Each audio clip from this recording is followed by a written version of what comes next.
Good day, folks. This is Greg Judy, Green Pastures Farm. Today I am trying to clean up the last little bit of this silvo pasture. Still got a few brush piles here.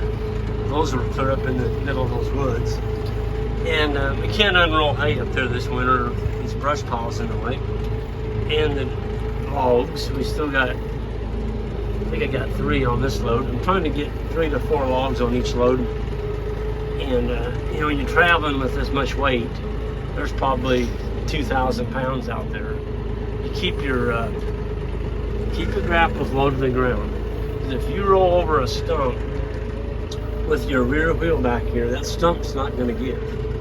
See, I got to raise it up. I'm going to hit that one.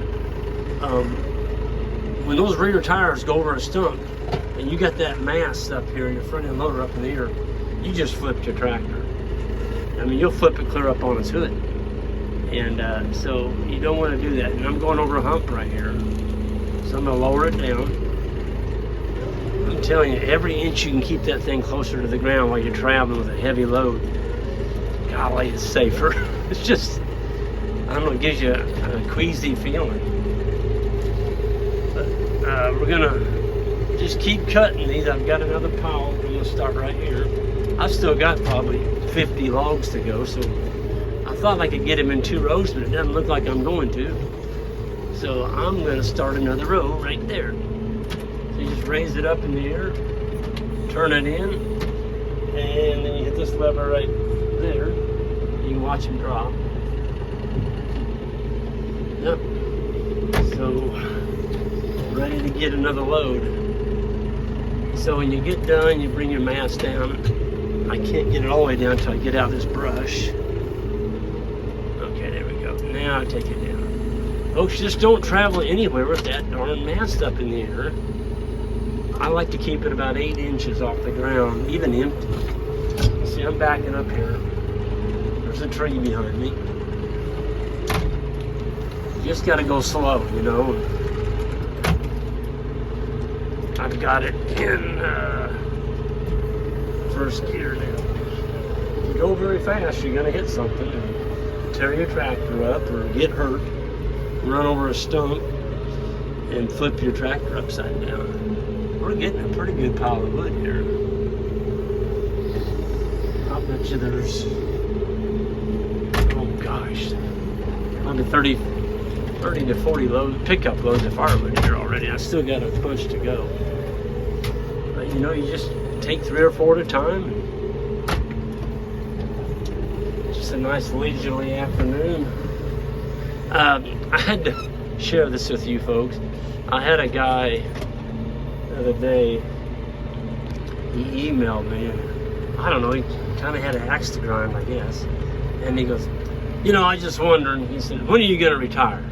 I'm like, what? What are you talking about? And this is all email, you know, and I don't usually respond to something like that, but I'm like, well, he didn't attack me, you know, with any cuss words or anything, so I just emailed him back and I said, retire? I said, why would a person quit doing what he loves doing and then sit around on the couch all day and, you know, and get obese and not have any exercise and nothing to look forward to and probably be dead in about a year? I'm like, I'm not going to retire. And he goes, well, and then he came back, he goes, well, what's your exit plan? I'm like, my exit plan is when they find me out there in that pasture with my face in a cow manure pile. I fell over, you know. That would be the ultimate for me. Just, they find me out in the cow pasture, whatever age it is, you don't know what age you're going to pass away. But I want to do this until I die. And, you know, I may not get to. The person doesn't know that. You know, your health may get bad and you have to quit, but as long as a person's health is good, why would you quit doing what you love doing? I don't get that. I love taking pieces of timber like this, just junky timber, and we're gonna unroll hay in here this winter, and we're gonna make a silvo pasture, and the cows are gonna really like this in the summertime. It's just one of the many things that I love doing, and so, you know, yeah, I'm not gonna retire. Sorry. I didn't want to bust your bubble, dude, but it ain't happening. Not as long as I can have good health. And folks, I tell you, protect your health and don't do stupid things. I get on to my interns all the time. I'll see them lifting something, and I mean, they're strong, don't get me wrong. I mean, I got 3 strong boys, and young men. They're not boys, they're young men, and they are just so stout. And every time I see them grab something real heavy, I'm like, stop, don't do that. And they're like, well, Greg, we can lift it. I'm like, I know you can lift it, but later on, when you get 35, 40 years old, you're gonna go, man, I wish I'd have listened to Greg. See, I did the same thing. I didn't listen to my dad. I built a 3-story log cabin out of white oak. And when I was 20 years old, folks, I mean, I was a beast. I know it doesn't look like it, but I was a beast. There was nothing that I couldn't grab a hold of, I couldn't move. I'd move it, And I remember my dad saying, Greg, you're gonna regret that. I'm like, Dad, I'm kryptonite. I'm not gonna get hurt. And, my back is steel, nothing's gonna hurt me. And I didn't listen to him. And I built that cabin. I just kept lifting heavy logs. And I'd notice at night my back would hurt a little bit. And it was fine the next morning.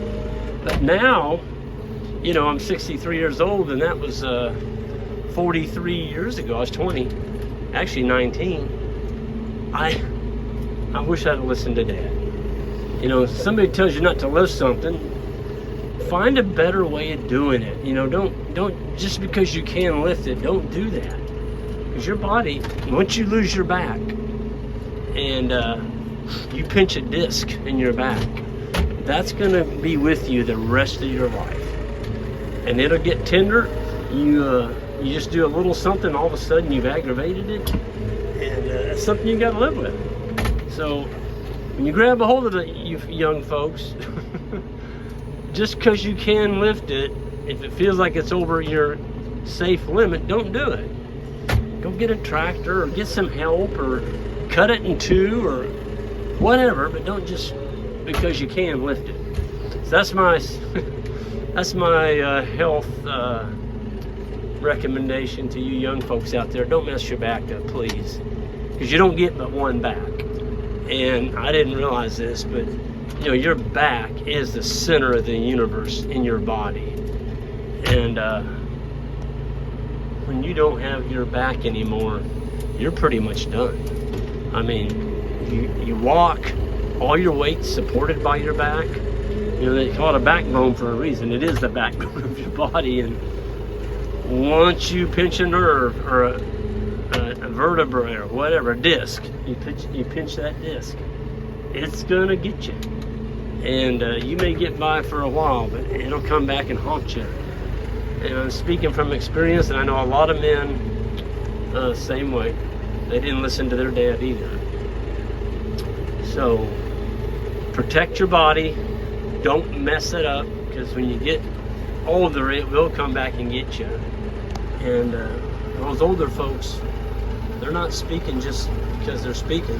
They've got experience too, and they've already done it. They've already messed their back up like I did. So I can still do things pretty well. I just know when my back gets tender, I need to stop. If I run a chainsaw all day, I used to be able to start it up in the morning. I'd run a chainsaw for 8 to 10 hours a day. And at the end of the day, I could tell I'd run one. But now, about 3 tanks of gas through a chainsaw, I need to lay that thing down and just walk away from it. And so if I'm real smart, I'll fill my chainsaw up and I'll leave the gas at home. And just cut 1 tank. There's always tomorrow, there's always that evening. If you've got that gas with you, you're gonna keep cutting, and you're probably gonna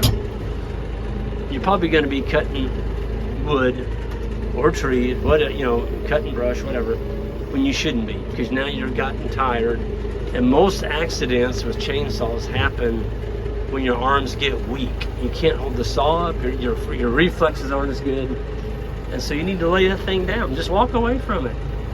Walk away from it. And I know it's fun.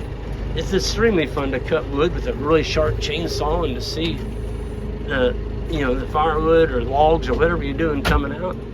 It's awesome. But there's tomorrow. We just got to pace ourselves, especially when you're working with this stuff. Somebody asked me the other day, why haven't you got that silvopasture done? It's like, because we're busy. Now see, there's a log right there. I can run over that, but I'm not going to. I'm going to back up and get that puppy, because if I run over that, there's a good chance it could flip my tractor. So I'm going to lower it down and grab it like that. I just grabbed it. There it is. I'll pick it up, and I'm going to bring it over and throw it in that pile. Now see that log right there? It was laying down in the woods a while ago, and I picked it up. I shouldn't have, but I did. I picked it up and laid it there to get it out of the way of the tractor. And that darn log weighed 100 pounds. And I picked it up. It was stupid. Here I am giving you tips and not picking up heavy things, and I did. So it's just, you come by something that's laying there and you're like, heck, I'll just grab it. It takes control. I mean, it takes mental control to not do it. It really does, because it's just a log. I'll grab it. I'm lucky I didn't hurt my back when I did it, but after I laid it down, like, Greg, that was stupid. That was stupid. You got a tractor right here, and you pick that thing up by hand. Green oak, folks, is heavy, heavy stuff, so don't forget that.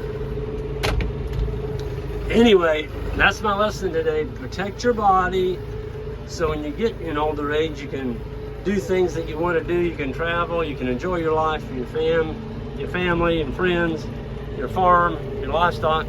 But if you're hurting all the time, from the time you wake up, the time you go to bed, it's not going to be fun. So take care of that body, folks. And I'm going to get out of here, just puttering away, getting this thing cleaned up a little bit at a time, and we'll see you down the road next time. Please hit that subscribe button if you would, and everyone have a great day.